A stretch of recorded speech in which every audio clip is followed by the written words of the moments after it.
In an ever-changing world of light and dark, you know what I find is that in the spiritual realm or in the public spiritual scene, there is going to be negativity. It's just natural. This world is so much different now. We can't say a lot of things without people being triggered and their fear coming up, or separation and segregation coming forward.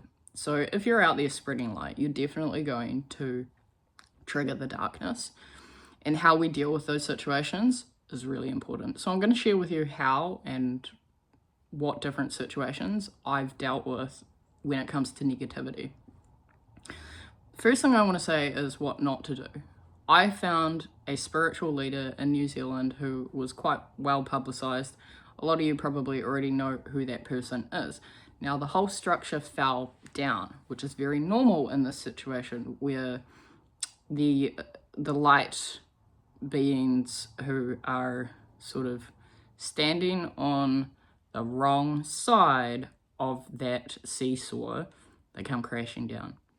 Now, this person had dealt with the conflict, in my view, in the worst way possible. What they did was they shared out with the world, oh, please don't cancel me, please don't cancel me. Like, all this bad stuff happened, but don't cancel me. And what they did was then deleted every single comment that was negative. They deleted every single person who came through and asked a question.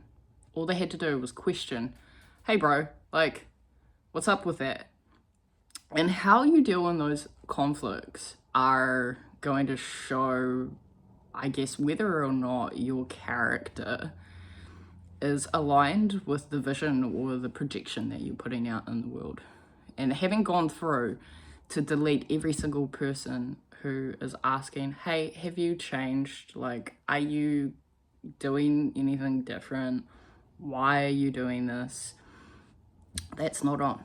If you delete all the negativity in your world, you're just blinding yourself and trying to live in a world of spiritual bypassing. Everything is positive. It's bullshit. When it comes to social media, there's a lot of keyboard warriors out there, and I've had heaps of different situations, both online and in person. And online, I found that the word spirituality with Facebook's advertising is not the one to use. I found out because spirituality includes religious spirituality. So early on, when I did advertising and marketing, using that interest on Facebook or Instagram or whatever, I would get a lot of negativity come from Christians or anybody under the Jesus umbrella. Now, how I dealt with those situations was I didn't get rid of the person's comment. It's okay for people to see that. And what I would do, I'm a little bit cheeky, so I would reply with a scripture. I know the Bible quite well. In fact, I've read quite a bit of it and continued to read it over time. So I would reply with their God. Whoever was there spiritually, fanatically, I would reply with their God and reflect, because it's not my place to judge. It's not your place to judge. And if you listen to your God, they say that too. So I would just give that, and I would be kind. I wouldn't ignore it all the time. A lot of the time, I would just ignore it. But I think people are also wanting to see how you're dealing with that conflict. So that's also important, is not necessarily to prove yourself, but to show up in all situations, various situations, not just the positive, but the harder ones too. What I want to say though is that I come from a background of extreme resilience, and I was brought up with a background of jiu-jitsu, and I was taught by prison guard officers as a child. So I had already had the inherent resilience towards conflict. I knew how to deal with situations that were bigger than me physically, as well as whatever. And for me, as a younger person, I had come from a background of not giving a crap what other people think. I can recall being in a amateur boxing match, and it was just random. I decided at the last minute they needed a second person for this fight, and so I was like, yeah, sure, I'll do that. I really don't mind punching people. That's my background. I used to punch people. I used to hit people. And I don't anymore. But that doesn't mean that that part of me is gone. And I know how to hold myself. I know how to hold myself physically as well as mentally. So in that boxing match, because I didn't care, and that is something that I carry over time and time again, including with this negativity, is I don't care. With the boxing match, I remember sitting there, and before the fight, I had multiple people sort of magnetizing towards me. And they were really, really anxious, really, really nervous. Some of them were sick. And they said, how are you so calm? Why are you so calm? Like, you're in Zen. I want what you've got. And they would come and sit with me and sort of hub off of the calmness and the Zen feeling that I had. But the major difference between myself and them was that I didn't care if I failed. I didn't care if I got hit. I didn't care how it went. I was just there to punch someone and see how it went. So carrying that energy with you is a very strong, resilient quality that will help you in life. If you don't think about the outcome, if you don't care about what it looks like, if you don't care about how the performance is as far as perfection goes, and in negativity, it applies exactly the same.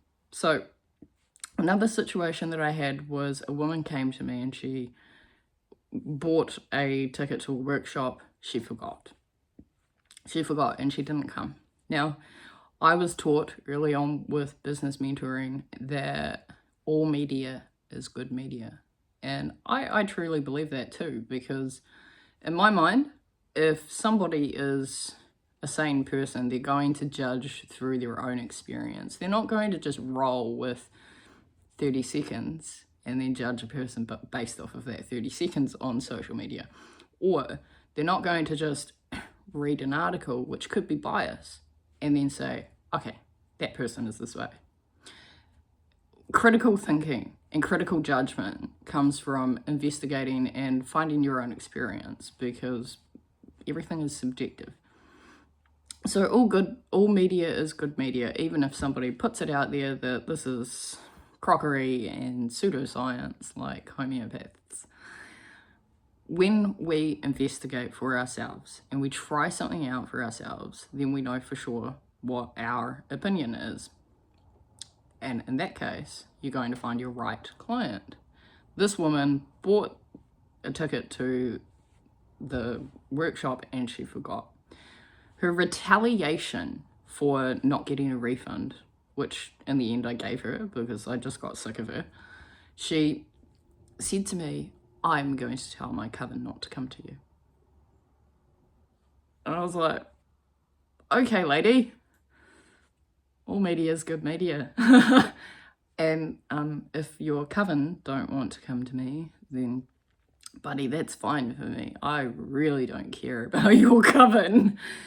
And if those people are going to judge and not come to me because you've told them not to, well, it says more about their investigative nature.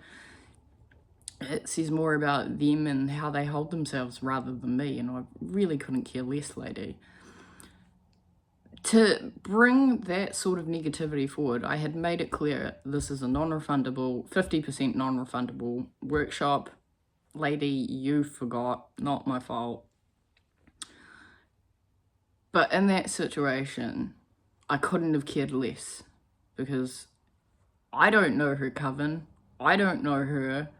I'm not the one that forgot. You wouldn't buy a ticket to a movie theatre and then forget and go back and say, oh, I forgot, can you give me my money back? Most people wouldn't anyway. So in that situation, it's that mindset of not everybody's my client. I don't care if those people don't come to me, and I don't care if they listen to you without finding out for themselves. And then the third experience that I'll share is I had a woman who came to a workshop. I had about 30 to 40 people in this, and not everybody is your friend. Not everybody who is coming in the spiritual public scene specifically is there for genuine purpose. A lot of the time they're here to check you out, and you get a feel pretty quickly for who's friend and who's foe. Who is checking you out just simply because that's normal, that's your critical judgment. That's you going, okay, who are you? Are you real? What's your intent? That side of things, cool. I'm okay with that because you're just finding out for yourself. Is she all right or is she not? I do the same thing.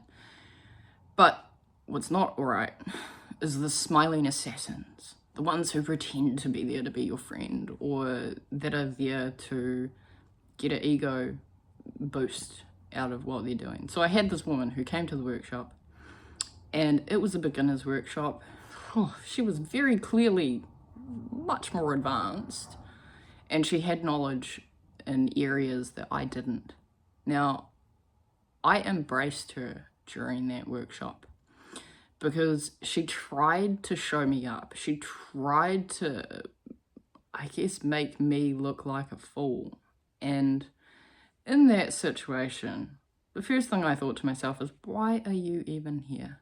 Why are you even here, lady? Is there nothing better to do with your time than to come here and try and show me up with your ego? When she started talking about things that I didn't know and that I didn't have experience with, I switched my own energy to then embrace her. Because here I am standing up in front of 40 people, and I'm like, well, I can get up here and be a big baby about this, or I can actually embrace and show that I'm here to amalgamate. I'm here to coexist, and I'm not going to fight somebody else's ego. I embraced her and I welcomed her knowledge and I welcomed what she was sharing because I did actually appreciate what she was sharing. I was learning too. In these situations, how I dealt with the negativity was I was reflecting, right? I was reflecting back to somebody their own value system that they said, for example, with the scriptures, and talking with you with your religion, with your value system. So I reflected back the behavior gently. Number two, it's that mindset of not everybody matters. Those that actually do matter, they don't mind. They'll find out for themselves. And not everybody is your client. Look, if you want to go and say negative things about me, that's cool. If they don't want to investigate that, that's cool. It doesn't matter to me. And then number three was to embrace. I embraced the situation rather than fight against it. What you have to do is build your worth. For me, I had that background of resilience. I had training that forced me and pushed me to be a warrior and be a leader early. Not everybody has that. And in this world of publicly shining a light, publicly exposing yourself, where you've got keyboard warriors, you've got people who are sitting there behind their little screens and getting all angry and tight about 30 seconds of something that they know nothing about, and then they don't go and investigate. When you're living in this world with smiling assassins who are pretending to be kind and nice, and they're really not, they're not friend, they're foe. And in a world of where you're going to trigger people by what you do, you have to walk with resilience. You have to walk with value. You have to work with your energy in such a way that nobody can take you down, and not give a shit what people think. Okay? That is number one. You cannot be soft in a world where there's a lot of triggering happening. So I have a lot more stories around the negativity that I have faced in this world of spiritually and publicly giving service or videos or an advertisement or a situation of crazy people, because man, does that come. But we'll keep it strong. And if you're ever finding yourself in doubt, just remember those that matter, they really don't mind. And those that mind don't matter. Okay. Bye from us.